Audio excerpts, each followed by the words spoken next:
Shalom, salam sejahtera untuk kita semuanya, pemirsa dimanapun Anda berada. Kita bertemu kembali di dalam diskusi pelajaran sekolah Sabat. Masih dari studio East Java Conference, Voice of Seven East Java Conference, Jalan Tanjung Anom nomor 7 Surabaya. Kami menyampaikan siaran ini semoga dapat menjadi berkat bagi pemirsa dimanapun Anda berada.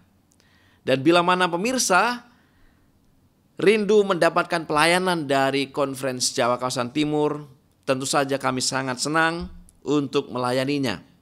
Dan saudara bisa menghubungi di call center kami di nomor WA 085700994007. Saudara bisa mendapatkannya di layar saudara. Ya, sekali lagi, saudara bisa mendapatkan pelajaran Alkitab, pelayanan doa, kunjungan, sampaikan di nomor call center kami 085700994007. Nah, pemirsa, kita telah tiba di pelajaran yang ke-8. Di pelajaran yang ke-8 ini dengan judul Terang dari Bait Suci. Tentu saja saya tidak sendirian. Ya, saya hanya memandu di tempat ini dan ada sahabat-sahabat pelayanan saya yang sangat luar biasa yang akan membantu kita. Yang pertama, hamba Tuhan Pendeta Muda Samuel Timbuleng, Gembala Jemaat Sukun Malang dan KTB Wagir. Bagaimana kabarnya Pendeta Samuel? Shalom, puji Tuhan, baik Pak Pendeta. Terima kasih. Dan yang kedua, hamba Tuhan Pendeta Muda Riki Mual, Gembala Jemaat Pasuruan. Gimana kabarnya Pendeta Riki? Shalom, puji Tuhan, kabar baik Pak Pendeta, kabar baik untuk semua pemirsa. Baik, inilah kedua hamba Tuhan yang nanti akan menjadi panelis yang akan menerangkan, yang akan memberikan ringkasan-ringkasan yang sangat baik, yang sangat indah untuk pelajaran sekolah Sabat kita. Dan saya sendiri sebagai moderatornya adalah Pendeta Daniel Siswanto, Gembala Jemaat Putra Agung dan Maranatha Surabaya. Baik, pemirsa, kita akan memulaikannya, namun terlebih dahulu kita akan berdoa dan doa buka akan dibawakan oleh hamba Tuhan Pendeta Samuel Timbuleng. Kami persilakan Pak Pendeta. Baik, mari kita bersatu dalam doa, kita berdoa. Kami sangat bersyukur karena Tuhan Yesus sangat baik di dalam kehidupan kami, sehingga kami boleh menikmati akan setiap berkat Tuhan sampai pada saat ini. Kami juga bersyukur Tuhan atas teknologi yang Tuhan sudah berikan bagi kami, sehingga kami boleh menggunakan teknologi ini untuk sama-sama belajar firman Tuhan, mendengar akan pekabaran yang baik ini, dan boleh menjadi satu pekabaran yang baik bagi banyak orang di tempat yang jauh. Sehingga kiranya melalui teknologi ini boleh menjadi satu berkat dan menjadi kemuliaan bagi nama Tuhan. Hamba-Mu bersama dengan sahabat-sahabat pendeta yang akan memimpin akan acara ini, kiranya acara dan diskusi pelajaran ini boleh menjadi satu kekuatan iman bagi kami, sehingga ketika Tuhan datang kedua kali, kami didapati setia, nama Tuhan dimuliakan. Terima kasih Tuhan, di dalam nama Yesus kami telah berdoa. Amin. Terima kasih Pendeta Samuel. Bapak Ibu, pemirsa dimanapun Anda berada, pelajaran ke-8 dengan judul Terang dari Bait Suci. Sebagai dasar pelajaran kita sepanjang minggu ini, kita akan mempelajari dari kitab Keluaran pasal yang ke-25, kemudian Ibrani pasal yang ke-8, Imamat pasal 16, Imamat pasal 23, Ibrani pasal 9, dan juga Daniel pasal 7.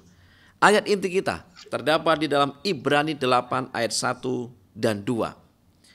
Saya akan bacakan. Inti segala yang kita bicarakan itu ialah kita mempunyai imam besar yang demikian, yang duduk di sebelah kanan tahta yang maha besar di surga dan yang melayani ibadah di tempat kudus, yaitu di dalam kemah sejati yang didirikan oleh Tuhan dan bukan oleh manusia.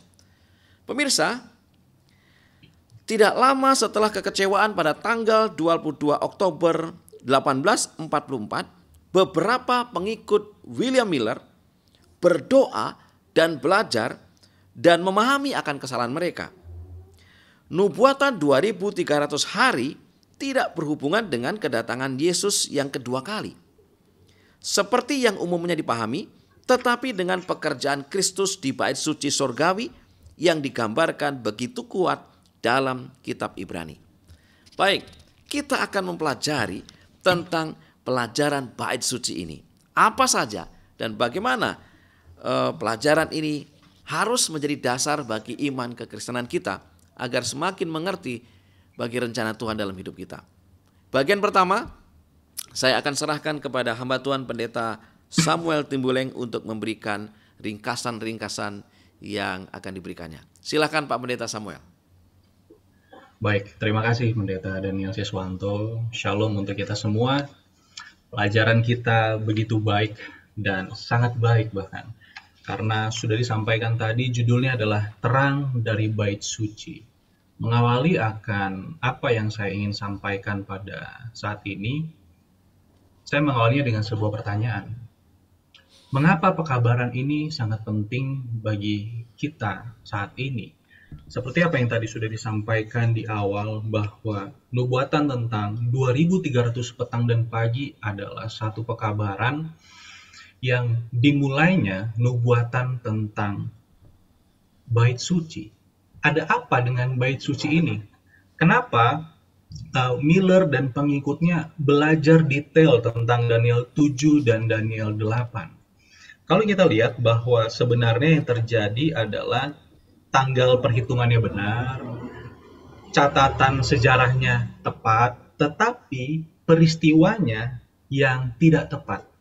Mereka belajar dan mereka melihat bagaimana Tuhan Yesus akan datang pada tahun 1843. Lalu mereka belajar lagi, sepertinya ada yang kurang. Penanggalannya kurang. Yesus akan datang pada 22 Oktober 1844. Ketika mereka selesai belajar tentang Daniel 7 dan Daniel 8. Tetapi sebenarnya yang terjadi bukanlah Yesus datang ke dunia, tetapi ada pekabaran di dalam bait suci. Nah, itulah sebabnya mengapa pekabaran bait suci ini sangat penting bagi umat Kristen saat ini. Di dalam ayat hafalan tadi, di ayat inti yang sudah dibaca, ada 3 poin penting yang harus menjadi dasar pengetahuan kita agar kita bisa mengerti apa yang sebenarnya ingin disampaikan oleh Daniel 7 dan Daniel 8. Ada 3 hal penting. Yang pertama di situ ada bait suci, dan ada imam besar, dan ada pelayanan dari imam besar. Itulah sebabnya sangat penting kita harus mengerti tentang bait suci.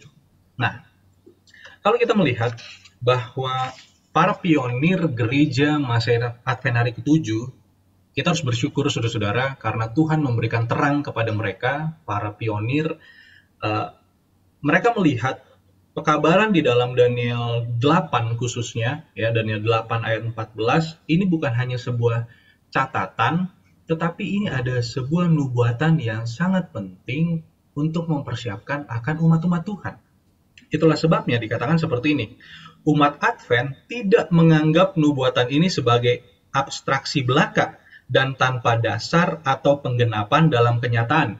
Sebaliknya, mereka memahami bahwa nubuatan ini telah digenapi dalam sejarah dan dimulai pada pertengahan abad 19 tahun 1844. Artinya apa? Ada sebuah peristiwa penting di dalam masa ini. Permulaan abad 19, bahwa ini adalah sebuah pergerakan yang sangat penting yang Tuhan perlihatkan kepada pionir gereja Masehi Advent hari ke-7. Kita harus tarik garis lurus di dalam perjanjian lama. Ketika Tuhan memberikan perintah kepada Musa dan bangsa Israel ketika mereka keluar dari tanah Mesir, mereka harus membuat bait suci. Bait suci pada perjalanan bangsa Israel di padang gurun memberikan sebuah informasi kepada kita bahwa ada Tuhan di tengah-tengah bangsa Israel.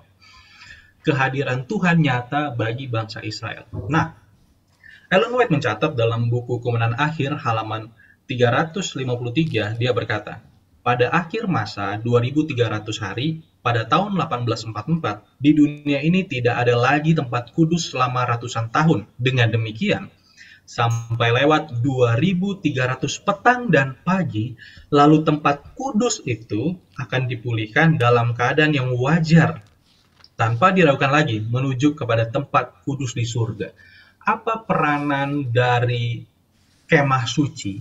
Ya, jadi kita harus lihat ada tipe dan ada antitipe. Kemah suci duniawi adalah tipenya, dan ada antitipe. Sederhananya, karena kita waktu sangat terbatas, antitipenya dari kemah suci duniawi adalah Yesus sebagai kemah suci atau bait suci surgawi. Ya. Dikatakan seperti ini, bait suci di padang gurun adalah suatu model atau pola dari bait suci surgawi. Pelayanan di bait suci duniawi menggambarkan rencana keselamatan ilahi Allah. Itulah sebabnya tadi saya sampaikan di awal bahwa di dalam bait suci itu ada 3 substansi yang sangat penting. Bait suci, imam besar, dan pelayanan imam besar. Dan kita mendapatkan informasi bahwa pelayanan di bait suci duniawi menggambarkan rencana keselamatan ilahi Allah. Jadi di bait suci itu menggambarkan kehadiran Allah, dan ada imam besar yang melakukan pelayanan di bait suci itu. Pelayanan yang dilakukan memberikan kita sebuah informasi bahwa pelayanan ini adalah pelayanan yang dilakukan untuk sebuah keselamatan, penghapusan dosa. Kita masih dalam konteks perjanjian lama, kemah suci perjanjian lama. Dan secara antitipenya ini merujuk kepada Yesus. Jadi pada tahun setelah selesai lewat 2300 pagi dan petang, pelayanan dari Yesus sebagai imam besar ini masuk ke dalam bilik yang maha suci. Dari bilik suci pindah ke bilik yang maha suci. Artinya apa? Kenapa peristiwa ini dicatat di dalam perjanjian lama? Ini memberikan kita sebuah informasi bahwa Tuhan Yesus tidak datang ke dunia, tapi menyelesaikan akan nubuatan 2300 petang dan pagi. Dan itulah yang diajarkan, yang sedang digumuli oleh para pionir gereja Advent pada saat itu. Dikatakan seperti ini, melalui pengorbanan Kristus, kita dibebaskan dari penghukuman dosa. Ketika orang Israel berdosa, mereka melakukan dosa, mereka harus melakukan pengorbanan. Mereka harus cari domba yang tidak bercacat. Mereka bayangkan secara psikologi, kalau saudara-saudara ada dalam situasi seperti itu, lihat ada orang lain bawa domba, artinya kita sedang melihat, wah orang ini baru saja berbuat dosa. Karena dia bawa domba dan dia menuju ke kemah suci. Di kemah suci, dia harus sembelih sendiri domba itu. Dia melihat bagaimana menderitanya domba itu. Dan ini adalah merujuk kepada pengorbanan Yesus. Yesus adalah imam besar, dan Yesus adalah domba korban itu. Itulah sebabnya kita tidak lagi mengadakan upacara seperti ini. Kenapa? Karena Yesus sebagai domba korban sudah mati. Korban ini sudah mati dan sudah bangkit. Nah, sekarang Yesus sebagai imam besar ada di bilik yang maha suci. Ngapain di bilik yang maha suci ini? Pena Inspirasi mencatat bahwa Yesus pindah dari bilik suci ke bilik yang maha suci sedang mengadakan sebuah pemeriksaan. Itulah sebabnya di dalam perjanjian lama, ketika imam besar, ini terjadi 1 tahun 1 kali. Imam besar ini masuk ya ke bilik yang maha suci, yang kita tahu ini adalah hari pendamaian. Sebelum imam besar ini masuk ke bilik yang maha suci, disampaikan dulu kepada setiap umat, jangan sampai ada dosa di tengah-tengah mereka. Oleh sebab itu, setiap kepala rumah tangga tanya kepada keluarganya masing-masing, ke diri sendiri, ke istri, ke anak-anak. Periksa apakah ada dosa di dalam diri kita, di dalam hidup kita. Apakah selama ini kita masih simpan-simpan dosa? Itulah sebabnya ketika imam besar masuk, ada beberapa hal yang dia lakukan tidak seperti hari-hari biasanya, ya, karena ini adalah hari pendamaian yang dilakukan 1 tahun 1 kali, ya, bahwa darah itu sudah tidak lagi dipercik ke tempat di mana darah setiap hari biasanya dipercik, tetapi darah itu ditaruh di satu kambing, di mana kambing ini akan dibawa oleh imam besar ke padang gurun yang jauh. Dan ini melambangkan kepada iblis bahwa dosa ini sudah ditangguhkan, bahwa dosa ini sudah selesai. Itulah sebabnya pelajaran penting bagi kita saat ini ketika kita belajar tentang bait suci.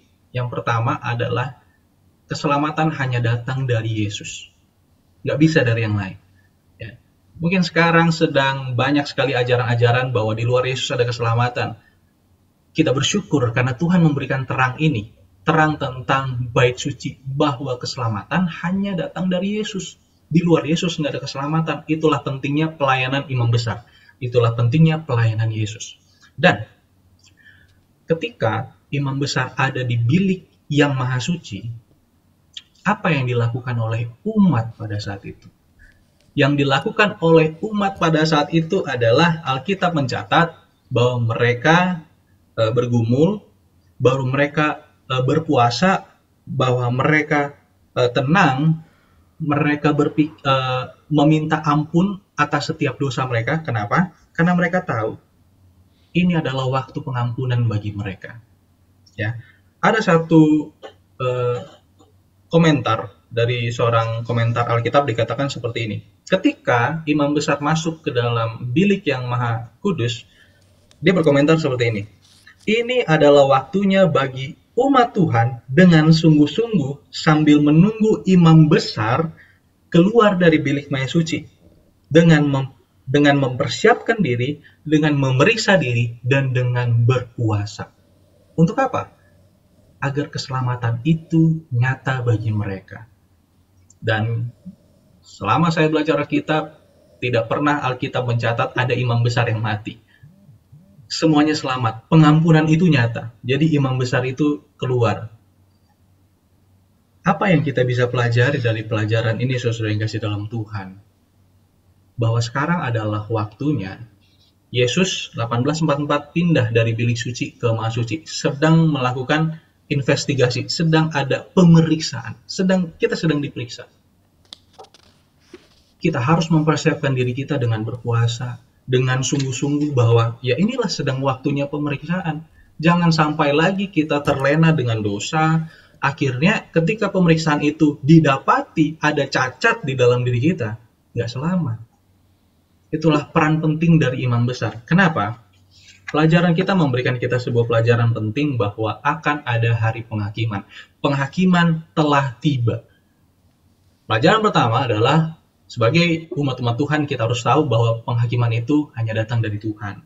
Jangan kita terlena, jangan kita terlalu melihat bahwa kita bisa main hakim sendiri. Itu aturan di hutan, itu aturan di jalanan.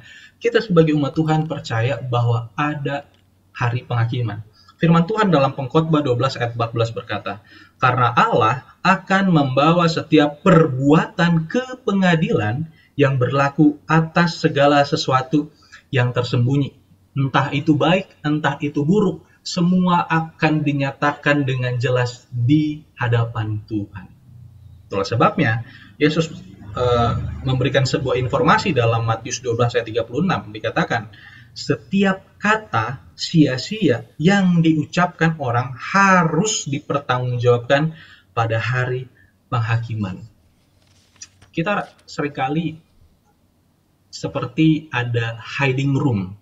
Kita merasa kita punya hiding place, di mana kita rasa di hiding room itu kita bisa melakukan apapun yang kita lakukan. Pendeta nggak tahu, ketua Jemaat nggak tahu, anggota Jemaat yang lain nggak tahu. Tapi kita lupa bahwa tidak ada yang tertutup bagi surga. Sehingga apapun yang kita lakukan, pikirkan itu dengan baik. Harus dengan hati-hati kita melakukan segala sesuatu. Bahkan hanya dengan kata-kata saja, itu dipertanggungjawabkan. Oleh sebab itu, dalam Wahyu 22 ayat 10 dan 12, memberikan kita sebuah informasi. Tuhan Yesus akan datang. Dan saya percaya saudara-saudara yang mendengarkan akan rekaman ini percaya bahwa Tuhan Yesus akan datang. Kita bersyukur, kita senang kalau Tuhan Yesus akan datang, betul. Tetapi jangan lupa juga, Yesus datang akan bawa upahnya. Artinya apa? Apapun yang kita tabur selama di dunia ini, itulah upahnya. Kalau kita tabur kejahatan, yang kita tuai kejahatan, kita dapat upah kejahatan. Kalau kita tabur kebaikan, kita tabur kebenaran, yang kita tuai kebaikan, kebenaran. Karena itulah yang dicatat dalam Wahyu 22, bahwa Tuhan Yesus akan datang yang kedua kali. Kita senang semua, kita bersyukur dengan penuh sukacita, tapi jangan lupa juga bahwa Yesus akan datang bersama dengan upahnya. Itulah sebabnya, kalau kita lihat pelajaran hari Selasa, ada 3 substansi yang penting. Yang pertama adalah pemeriksaan, yang kedua penghakiman, dan yang ketiga adalah upah. Kalau kita sadar bahwa Yesus sebagai imam besar itu sedang melakukan pemeriksaan, buatlah yang baik. Kita tahu diri kita ini adalah milik Tuhan, lakukanlah yang kudus. Muliakanlah Tuhan. Kenapa? Karena akan ada penghakiman Tuhan. Dan dari penghakiman itu akan ada upah. Kalau kita mau upah yang baik, lakukanlah yang baik. Kalau kita mau upah yang jahat, ya lakukan yang jahat. Tapi saya percaya saudara-saudara pasti mau upah yang baik. Itulah sebabnya Ellen White mencatat dalam buku Kemenangan Akhir, halaman 363, dikatakan seperti ini. Bila mana pekerjaan pemeriksaan akan berakhir, bila mana mereka yang pada segala zaman mengaku pengikut-pengikut Kristus telah diperiksa dan diputuskan, maka tidak sampai saat itu berlakhirlah masa percobaan dan pintu kasihan pun tertutuplah. Jadi dalam satu kalimat pendek, mereka yang telah siap sedia masuk bersama-sama dengan dia ke ruang perjamuan kawin, lalu pintu ditutup. Kita dibawa melalui pelayanan terakhir juru selamat kepada waktu bila mana pekerjaan besar penyelamatan manusia diselesaikan. Saudara yang kasih dalam Tuhan, tidak perlu takut penghakiman, karena bagi orang benar, penghakiman adalah sebuah keadilan. Bagi orang yang tidak melakukan benar, penghakiman adalah suatu hal yang menakutkan. Kalau kita tahu Tuhan akan datang, mari kita lakukan segala sesuatu dengan baik. Oleh sebab itu ada satu lagu yang menjadi cukup terkenal di dalam dunia kekristenan. Hidup ini harus jadi berkat. Selagi hidup, lakukanlah yang benar. Selagi hidup, lakukanlah pekerjaan Tuhan. Jangan nanti udah susah, jangan nanti udah sakit, udah nggak bisa ngapa-ngapain, baru berdoa, Tuhan saya mau jadi berkat, saya mau melakukan. Memang belum terlambat, tapi masa harus tunggu susah dulu baru mau menjadi salam berkat bagi orang banyak. Itulah sebabnya, sesuai yang kasih dalam Tuhan, semuanya akan jelas di hadapan Tuhan. Semua akan jelas di sidang penghakiman itu. Manusia akan melihat apa jadinya mereka tanpa Yesus. Tanpa Yesus tidak akan ada keselamatan. Di luar Kristus tidak ada keselamatan. Itulah teologi yang penting di dalam pelajaran Bait Suci. Itu dari saya, Pendeta Daniel. Terima kasih. Baik, terima kasih Pak Pendeta Samuel, luar biasa ya. Bait Suci menjadi pusat daripada pemberesan akan dosa-dosa kita. Dan kalau kita melihat upacara di Bait Suci itu kan selalu identik dengan darah. Nah, darah ternyata memang ada di mana-mana, khususnya dalam konsep upacara Bait Suci. Di pelajaran hari Rabu ini dikatakan kabar baik dari tempat Maha Kudus. Lalu ada kita mendapati konsep darah di sana.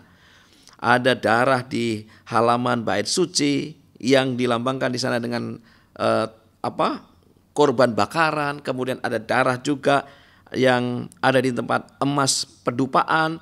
Kemudian ada darah juga yang dipercikkan sebagai tutup pendamaian. Sekarang pertanyaannya, dan mohon dijelaskan Pak Pendeta Ricky, bahwa sebenarnya apa hubungannya ini? Ini darah siapa? Dan apa peran yang mau dibawa atau apa harapan yang kita bagi umat zaman sekarang ini ketika berhadapan dengan Bait Suci yang mau disampaikan kepada kita? Silakan Pak Pendeta Ricky. Baik, Shalom Bapak Ibu Saudara yang meluangkan waktu untuk belajar bersama, dan Pendeta Daniel Siswanto, demikian juga dengan Pendeta Samuel Timbuleng. Bapak Ibu Saudara, ini melanjutkan pelajaran yang sudah diawali oleh Pendeta Samuel Timbuleng tadi. Kita mendapati kabar baik, bahkan kabar yang sangat baik dari tempat Maha Kudus, dari Bait Suci. Yang pertama yang perlu kita ingat, kenapa kabar itu begitu baik? Karena lebih dari sekedar tempatnya, tapi siapa yang ada di tempat itu. Ibrani pasal yang keempat dan Ibrani pasal ke-10 menunjukkan sesuatu yang sangat amat penting bagi kita. Yang pertama adalah kita punya imam besar. Imam besar yang ada di Bait Suci Sorga. Dan imam besar ini, Alkitab mengatakan bahwa imam besar bukanlah imam besar yang tidak dapat merasakan kelemahan-kelemahan kita. Jadi Bapak Ibu Saudara, sebagai manusia kita kadang berpikir, cuma saya yang tahu susahnya saya, kamu pasti nggak bisa mengerti. Tapi ayat ini menunjukkan bahwa Tuhan tahu, dan kenapa dia bisa tahu? Karena dia juga merasakan. Dia juga merasakan bagaimana dicobai, sama seperti saudara dan saya. Lalu ayat berikutnya mengingatkan kepada kita, karena kita punya imam besar yang tahu, yang merasakan kelemahan kita, kita bisa dengan berani masuk ke tempat kudus itu ya. Cerita yang Pendeta Samuel sampaikan tadi, dan sebagaimana cerita yang kita tahu juga dalam Perjanjian Lama, bagaimana imam besar itu hanya imam besar yang punya akses masuk ke dalam tempat yang Maha Kudus, dan itu pun cuma 1 tahun sekali. Tapi sekarang semua kita punya akses yang sama, kapan saja, dengan penuh keberanian, dengan penuh kesadaran akan keberdosaan kita untuk datang menghampiri takhta kasih karunia. Nah, dari cerita itu, seperti yang Pendeta Daniel Siswanto sampaikan tadi, darah itu ada di banyak tempat ya, di Bait Suci itu ya. Semua kita tahu bahwa ini adalah darah daripada domba yang disembelih itu ya, waktu dalam cerita Perjanjian Lama. Itulah yang tadi disebut tipenya atau lambangnya. Nah, antitipenya atau kegenapannya, itulah darah Yesus ya, yang menyelamatkan saudara dan saya, manusia yang penuh dosa ini. Lalu Bapak Ibu Saudara, ada lagi pelajaran yang saya pikir perlu juga kita ketahui, bahwa di dalam Wahyu pasal 11 ayat 19, di sana Yohanes dapat penglihatan. Di Bait Suci yang ada di sorga, dia melihat ada tabut perjanjian. Kita tahu bahwa itulah yang juga ada, yang menjadi sentral di Bait Suci di cerita Perjanjian Lama ya. Lalu apa yang bisa kita dapatkan dari cerita ini? Salah satu pelajarannya adalah baik cerita di Perjanjian Lama dan bahkan cerita di Perjanjian Baru tidak lepas dari peran sentral cerita tentang Bait Suci. Dan ketika bicara tentang Bait Suci, fokusnya dalam cerita ini diarahkan kepada tabut perjanjian. Di sana ada hukum Allah yang terlihat bagi kita semua. Jadi baik di Perjanjian Lama ataupun di Perjanjian Baru, hukum Allah itu adalah pusat yang tidak bisa dihilangkan, tidak bisa dihapuskan. Hukum Allah tidak bisa dirubah. Karena itulah yang menjadi fokus dari penglihatan ini. Lalu cerita yang berikut, kita mendapati bahwa dalam Ibrani pasalnya yang ke-10 ya, apa perbedaannya Bait Suci yang lama dengan cerita Bait Suci yang di sorga? Apa perbedaannya cerita imam besar yang melayani itu dengan imam besar Yesus Kristus yang sekarang kita miliki? Bapak Ibu Saudara, Ibrani 10 menuliskan imam besar itu masuk berulang kali ya. Maksudnya 1 tahun ini masuk, nanti tahun berikut masuk lagi. Tapi kita tahu bahwa imam besar kita yang di sorga, Yesus hanya 1 kali. Dan imam besar,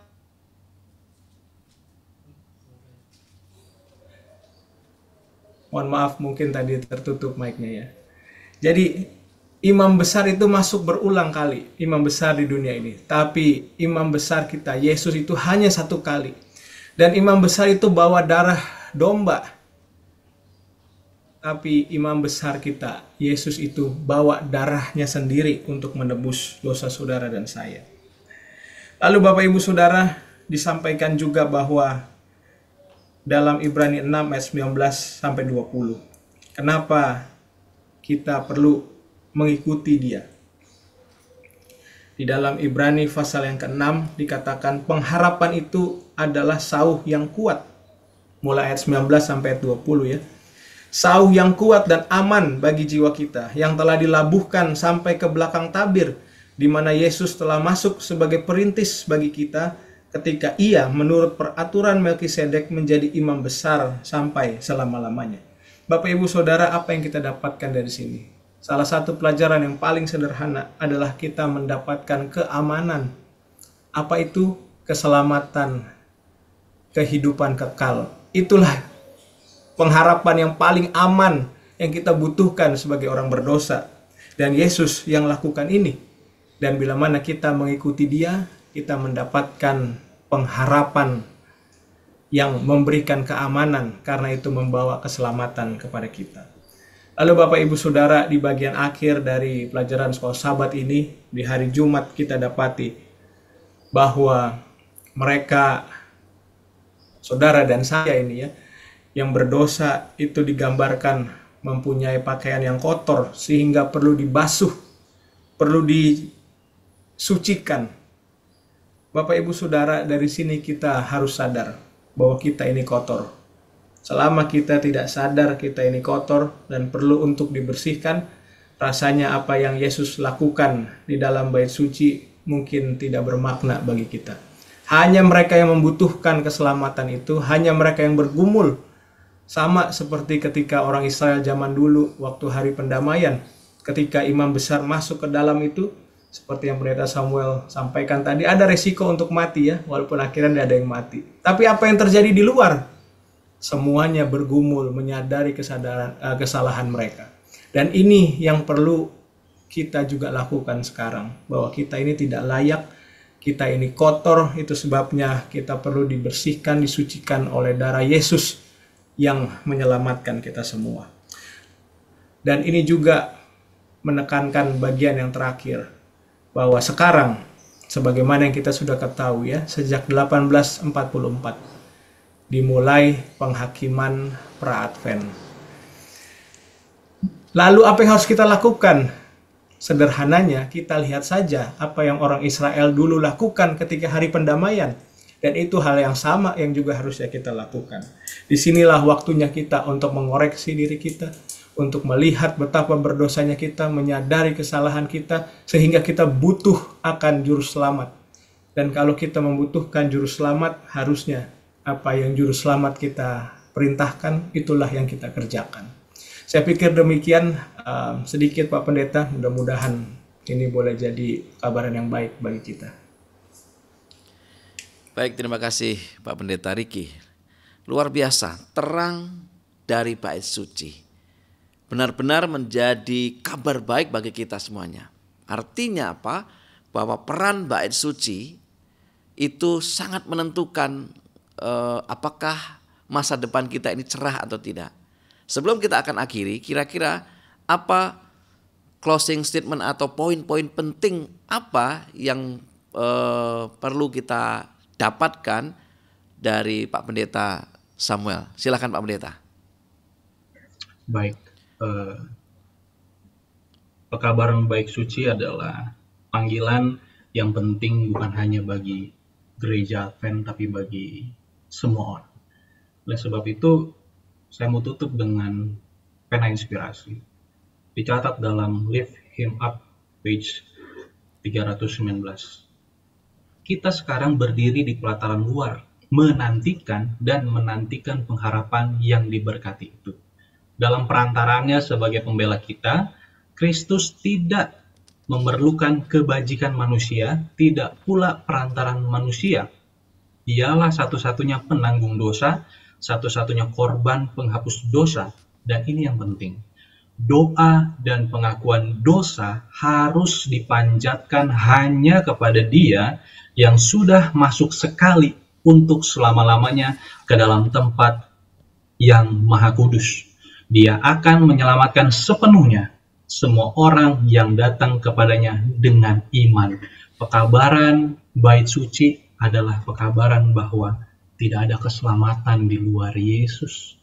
Dan sambil menunggu Yesus datang kedua kali, periksa diri. Ya, periksa diri, berdoa, jangan suka buat dosa, sehingga ketika Tuhan datang kedua kali, perantara itu, imam besar itu datang sama kita, kita didapati setia. Dari saya, terima kasih pendeta. Baik, terima kasih. Artinya kita tidak boleh mengabaikan akan pelajaran tentang bait suci ini. Karena di sanalah kita menemukan peran yang sangat penting dari seluruh proses rencana keselamatan bagi kita. Pak Pendeta Riki, kira-kira closing statement dari Pak Pendeta, apa yang mau disampaikan? Jadi dalam pelajaran sekolah sahabat, satu hal yang saya mau sampaikan adalah Bapak Ibu Saudara, ketika Yesus datang yang kedua kali, yang mana itu terjadi nanti ya, sudah tidak ada kesempatan. Maksudnya ketika nanti itu terjadi hanya tinggal kasih upah saja. Pilihannya ada dua ya, upah buat yang baik atau yang tidak baik. Kesempatannya kapan? Kalau begitu kesempatannya sebelum nanti itu tiba, yaitu sekarang. Nah, dari sini kita harusnya menyadari bahwa kesempatan kita untuk datang kepada Tuhan, kesempatan kita untuk berubah, kesempatan kita untuk memperbaiki diri, kesempatan kita untuk bertumbuh tidak bisa tidak dimulai kalau tidak sekarang. Karena kalau kita berpikir nanti, mungkin nanti tidak pernah tiba. Karena pintu kasihan secara universal mungkin tertutup nanti. Dan pintu kasihan secara pribadi mungkin juga tertutup nanti. Tapi masanya kita nggak tahu kapan. Itu sebabnya hal yang paling baik yang kita lakukan setelah kita mendengar pelajaran ini adalah lakukan sekarang. Sekarang kita lakukan, kita berubah, kita berserah, dan kita mempersiapkan diri bagi kedatangan Tuhan. Terima kasih Pak Pendeta. Terima kasih Pak Pendeta Riki dan Pak Pendeta Samuel. Saudara-saudara pemirsa dimanapun Anda berada, kita benar-benar menemukan satu rencana keselamatan yang indah di dalam bait suci. Melalui upacara bait suci kita melihat bagaimana dosa dibereskan. Melalui upacara bait suci kita melihat seseorang yang terus berjuang untuk mengantarai kita. Melalui bait suci kita menemukan harapan di mana kita akan diselamatkan. Sungguh satu pelajaran yang sangat penting untuk kita. Kita akan menutup pelajaran ini dan kami minta Pak Pendeta Riki Mual untuk menutupnya di dalam doa. Mari kita berdoa. Tuhan Bapa di sorga, Tuhan yang penuh dengan kasih dan kemurahan. Tuhan yang begitu mengasihi kami, orang yang berdosa ini. Bapa di sorga, kembali kami datang. Kami sangat bersyukur karena kembali Tuhan memberikan pelajaran yang boleh mengingatkan kepada kami semua. Bagaimana kasih Tuhan yang begitu besar kepada kami yang begitu besar dosanya ini. Dan bagaimana kerinduan Tuhan supaya kami boleh berubah, kami boleh bertumbuh, kami boleh belajar akan kebenaran firman Tuhan mulai saat ini. Sehingga bila mana Yesus datang yang kedua, kami boleh didapati setia. Sehingga janji hidup kekal yang Tuhan berikan menjadi bagian kami semua. Kiranya berkat Tuhan menyertai kepada Bapak Ibu Saudara yang boleh menyaksikan dan belajar bersama. Demikian juga kepada Pendeta Samuel Timbuleng dan Pendeta Daniel Siswanto. Berkat limpah, kesehatan, kekuatan, damai, sejahtera sorga kiranya menyertai kami semua.